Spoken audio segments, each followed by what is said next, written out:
중국의 수출이 굉장히 많이 늘어났다. 그러면서 제가 딱 한 개만 말할게요 이랬죠. 제가 이 부분은 다시 할까요? 예. 중국 수출 폭등했다. 딱 한 개만 말할게요. 여러분, 중국 수출이 진짜 폭등했습니다. 이거 한번 보세요. 전년 대비 3월에 중국의 수출 증가율입니다. 14.8%나 늘어났습니다. 이야, 진짜 대단하게 늘어났죠. 예. 그동안 말입니다. 중국 수출은 이게 죽을 쏟습니다. 우리나라가 수출을 많이 하려면 중국이 수출을 잘해야지 이게 우리나라 수출을 많이 할 수가 있거든요. 그런데 중국이 작년 10월에 뭐 0.3%까지 떨어졌고요. 11월에는 9%, 12월에는 9.9%고요. 예, 올 1월에도 8.3%가 떨어졌고요. 2월에도 6.8%가 떨어졌습니다. 그런데 3월에 느닷없이 14.8%가 늘어난 거예요. 완전히 폭등했죠. 왜 이렇게 될까요? 왜 이렇게 난리가 났을까요? 아니, 대한민국의 수출에는 특별한 변화가 없거든요. 그런데 왜 이렇게 난리가 났을까요? 그 이유는요, 기본적으로는 이 중국과 러시아의 수출이 굉장히 많이 늘어났다. 중국과 러시아의 수출이. 그럴 수밖에 없을 거예요.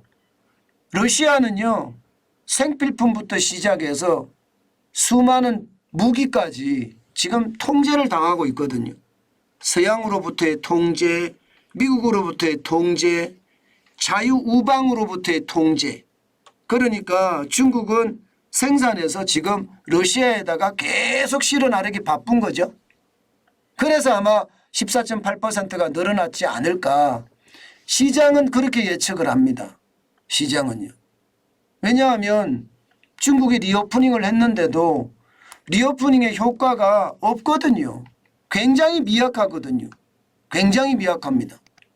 뭐 여러분도 알다시피 대중 수출이 우리가 얼마나 많이 줄어들었는지 여러분들도 잘 기억하고 있잖아요. 지금 상황이 그만큼 어렵다는 이야기 아니겠습니까? 그런데도 불구하고 중국의 수출이 많이 늘어난다는 것은요, 뭔가 다른 호재가 있다 이렇게 이야기할 수가 있는데 그 다른 호재가 결국은 러시아였다 이렇게 얘기할 수가 있는 겁니다. 실제로 말입니다. 우리 수출도 보면 러시아 주변 국가에 대한 수출이 굉장히 많이 늘어나요. 예를 들어서 카자흐스탄이나 혹은 키르기스탄이나 과거하고 완전히 다르게 말입니다. 중국에 대한 죄송합니다. 예, 그 나라에 대한 수출이 굉장히 많이 늘어나고 있습니다. 왜 그럴까요? 결국 말입니다. 이게 그 나라들이 수입해서 러시아로 들어간다는 이야기거든요. 러시아로. 예, 그만큼 러시아 쪽의 어떤 상황이 나쁘다. 어딘가에선 수출을 받아야 수입을 해야 되는데 이게 안 되니까 중국으로부터의 수입을 많이 늘려서 그런 것은 아닌가. 이렇게 지금 시장은 해석을 하거든요. 사실 우리 수출은요 쉽지 않습니다. 지금 보시는 것처럼 4월 1일에서 10일까지도 중국 수출이 마이너스 31.9%예요. 좀 낙폭이 줄긴 했어요. 좀 줄긴 했지만 31.9%는 여전하고요. 예, 미국이 32.1%로 늘어나고 유럽이 14.5%가 늘어난 것에 비하면 중국은 그야말로 완전히 붕괴했다 이렇게 이야기할 수가 있겠죠. 그뿐이 아닙니다. 무역 적자도 지금 줄어들기는 했어요. 줄어들기는 했지만 아마 앞으로 더 늘어나지 않겠느냐. 2023년에만 무역 적자가 90억 800만 달러입니다. 벌써 말입니다. 벌써 4월 10일 현재. 그러니까 중국의 어떤 상황이 좋지 않은 것은 분명합니다.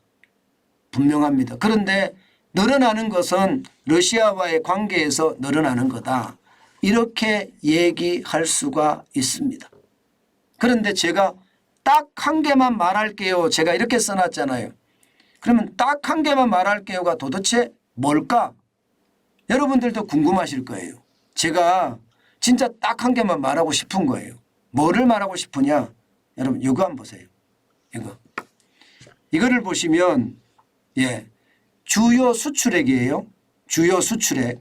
지금 2022년 9월, 2022년 12월, 2023년 3월 이렇게 나눠서 말입니다.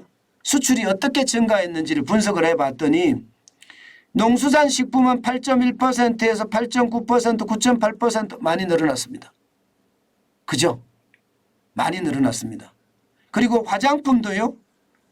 7.4%에서 5.9%까지 떨어지더니 다시 7.8%로 늘어났습니다. 뭐 크게 광폭으로 늘어나는 것은 아니에요.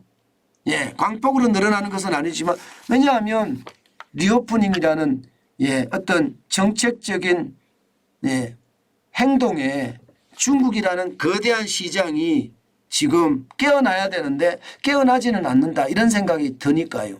화장품 같은 경우는 적어도 말입니다. 늘어나려면 뭐 30%, 40% 이렇게 늘어나면 많이 늘어나는 거라고 이야기할 수 있습니다. 그러나 지금 보시는 것처럼 찔끔찔끔 늘어나고 있다. 이 이야기예요. 제가 여기서 딱 한 개만 말할게요를 말씀드리겠습니다. 그 말은 무슨 말이냐. 결국 중국은요. 우리 수출이 늘어날 겁니다. 농수산식품이 찔끔찔끔 늘어나지만 늘어나고 있고요. 또 화장품이 늘어나고 있습니다. 그런 측면에서 보면 리오프닝의 효과는 분명히 올 겁니다. 오는데 언제 오느냐가 문제라는 거죠.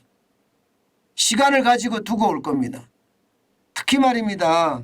첨단 기술 제품의 어떤 중국에 대한 대중 수출이 많아질 거다. 이것은 거의 불가능할 것 같고요. 결국 말입니다. 소비재 중심의 수출이 늘어날 가능성이 많다. 중국은 기본적으로 내수를 통한 경제를 유지하겠다. 이런 생각이 굉장히 강하거든요. 시진핑이 LG 디스플레이의 광저우 공장을 방문을 했다고 합니다. 그런 것을 보면 말입니다. 내수를 살리기 위해서 누군가 투자를 해달라는 이야기잖아요. 그죠? 그리고 미국에 너무 가까이 가지 말라는 이야기이기도 하고요. 누군가 투자를 해주면 보답을 해주겠다. 그런 이야기 아니겠습니까? 저는 분명하게 말입니다. 내수 중심의 성장을 꾀하려고 하기 때문에 중국의 어떤 상황은 점점 우리 소비재나 이쪽이 더 낫지 않겠느냐.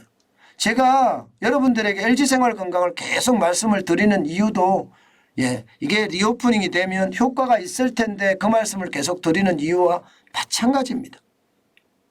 그만큼 말입니다. 시장의 어떤 분위기가 좀 달라지고 있다.